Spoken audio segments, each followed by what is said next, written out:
came here to learn how to make henna? Well, you came to the right place, my friend.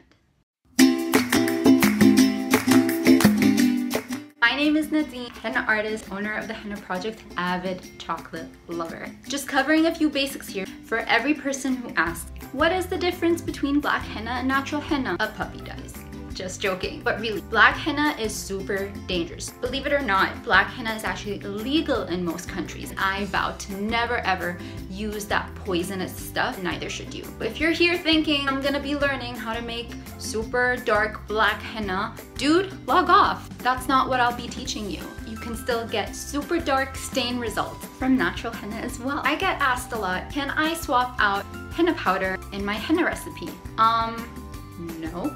Imagine if you go to a chef and ask him, hey, can you make me a pizza? I don't want the dough. That doesn't make any sense. You have to have natural henna powder. Little shout out to Stain Organic Henna and Beauty, who has really helped me perfect my henna recipe. Be sure to follow her. I'll also link her in the description below. I know henna can be a super struggling process. I've created a video, a free downloadable step-by-step manual you can find on my website for free. Just head to the website and you'll find it there.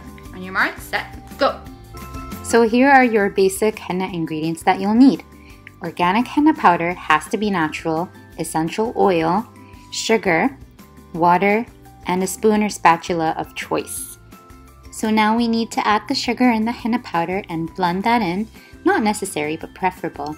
Then put in your essential oil, about 1 tablespoon. I prefer tea tree, but you can also use lavender, eucalyptus, geranium. It all depends on what you prefer. Then you need to add in your water. Bit by bit, you need to make sure not to overflow your henna powder with water because then it'll be super difficult to mix and you certainly don't want that.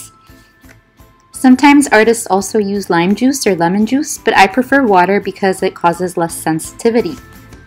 Your henna should be thicker at this point, but don't worry about it, we will thin it out later.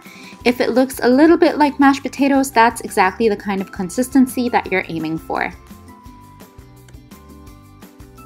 Now you need to seal up your henna in a plastic or saran wrap and make sure that it's airtight, sealed, and store it in a nice and warm place. And now the waiting game. We'll have to wait somewhere between 6 to 8 hours before your henna is ready to use. This process is called dye release.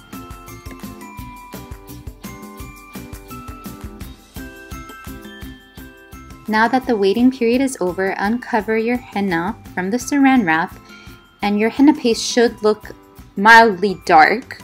If you scrape the henna paste, it should be a little bit lighter on the bottom.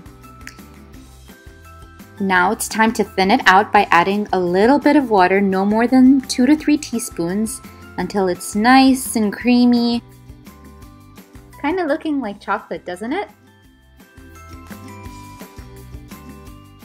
Your henna is ready to be used and coned up, and I can't wait to see all your wonderful creations.